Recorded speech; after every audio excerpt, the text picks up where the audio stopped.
All right, welcome to the Streak to the Finish NASCAR Fantasy League podcast show. We have Vulgar Display of Power.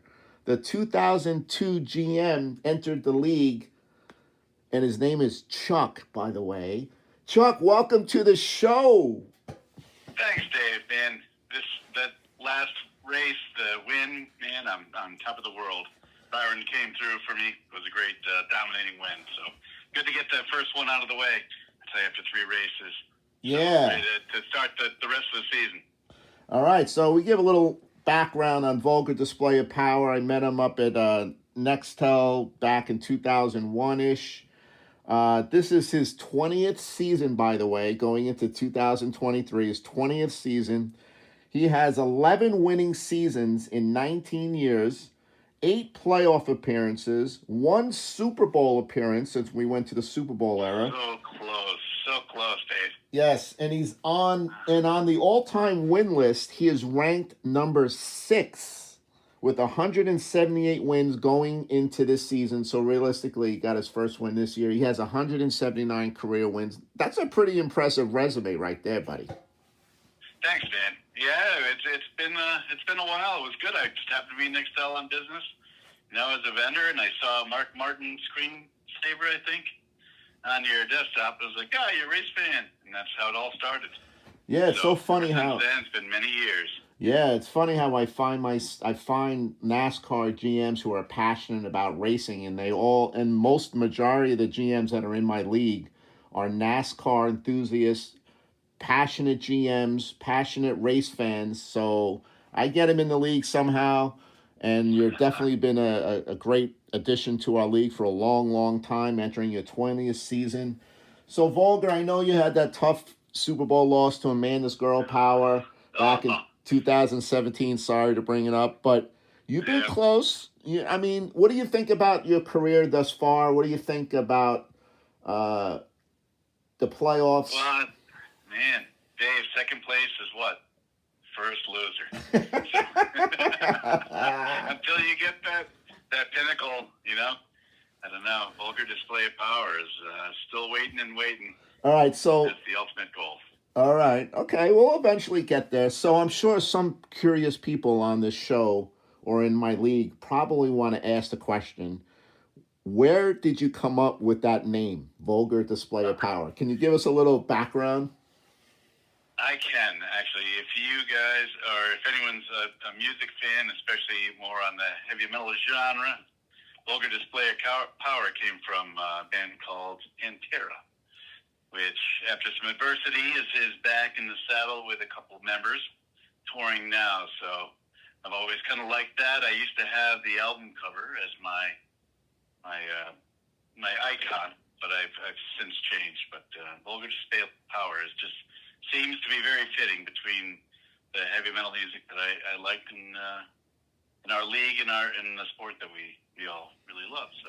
All right. What can be better than Vulgar Display of Power? That's what it's all about. All right. Excellent. All right. So we have a question from Henry in Nashville, Tennessee. And he says, since you're a music fan, he goes, if you win the championship, will you celebrate with the trophy in Nashville with the commissioner over a couple of beers on a weekend trip to win if you win the championship? Is that something you would consider?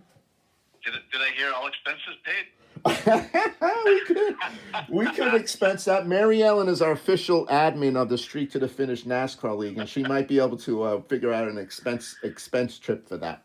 If anything, I can do it via Zoom and be part of the action. Come on, Chuck. Come to Nashville, hang out for a weekend, live a little. I'd love to. It's beautiful down there. 20th season, you never know. It could be the year, number 20. It's been elusive, 20 tries. So some GMs... 19 so far. Some GMs have labeled this league, compared to other fantasy leagues that they've been in. I have a fantasy hockey league, fantasy football league going on year 32, hockey league year 13, 12, or whatever it is.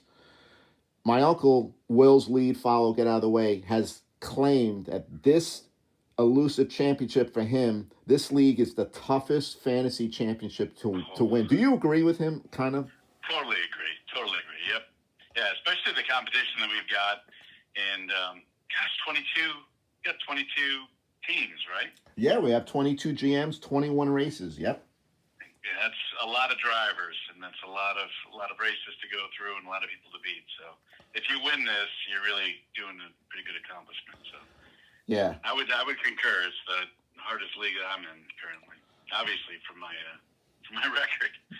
Yeah. So that's what so this year you have William Byron. He won the race in Vegas, dominated, kind of got a little dicey at the end there, going back and forth, but what are your thoughts on William Byron? I think he's in his third or fourth season, maybe his fifth season in NASCAR, starting to getting a little more comfortable. He's in the Hendrick stable, so he's got good engines. What do you think about William Byron? I know he was a draft pick that I don't remember exactly what pick you had. I can look it up, but it was definitely a little bit down there. Yeah, for sure. And you mentioned it. You said it. Hendrick's, motorsports and the engines are really factored into the decision, as well as he's passed his rookie stripes, so he's several years in. He's done these tracks. He's battled the battles against the Cup drivers. So I think and it's the pedigree of the car he's driving, right?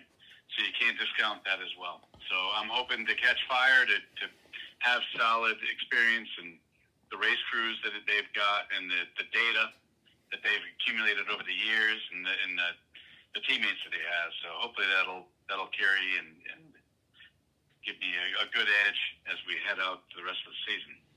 Yeah, definitely, Hendrick, with the cars that they have and the experience. Definitely, I think have a notebooks, Dan. Notebooks and notebooks.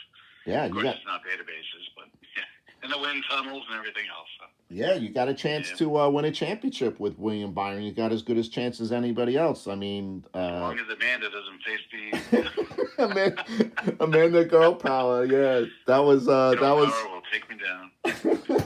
You lost to a girl. Watch out, I'm coming for you. Oh, you want a little revenge? She beat you 2 weeks ago with Kyle Larson, so I'm sure that didn't sit well with you. But hey, yeah. But hey, you got a chance to win it. So let me put you on the spot again. If you were the commissioner of this league, you've been in the league now, your 20th season, this season, your 20th. What would you change if you were the commissioner of this league? Like, what would you tweak if you had to? I like everything about it. I like the head-to-head. I think the format that we're using in fan tracks, I think is good. It's pretty solid. I think we should keep it as is. I think our teams are nice to be able to be spread out and to be so competitive. So I think that we're on the right trajectory for sure, and I think that we've just been growing, right? I don't remember how many teams we had when we first started out, but obviously the popularity is there. So okay, great. Keep everything as is, my friend. Okay, yeah, we started out with like maybe 10 or 11 GMs. I think then we moved to a head-to-head format in 2004. The first 2 years was points-based. Yep. So now it's head-to-head since 2004. We kind of tweaked it a little bit since moving the fan tracks. We have tiebreakers for the wins-loss, so there's always going to be a winner, there's not a tie. But we've eliminated some other point categories, keeping it just really simple. It's a simple league, but like we said, it's very tough to win. Yes, exactly. Yeah. All right, so Vulgar Display of Power, thank you for taking time out and joining us. And I'm sure you're looking forward to the race this weekend in Phoenix. And we wish you the best of luck. And hey, if William Byron wins another race outright, you're going to be right back on the show. So we're going to have some more question and answers for you. So you got to be prepared, because the way William's racing now. Yep, looking forward to it. Thanks, Commish, for everything you do. You've been awesome. Been really happy to be and glad to be part of this. So thank you for everything you do. All right, thank you.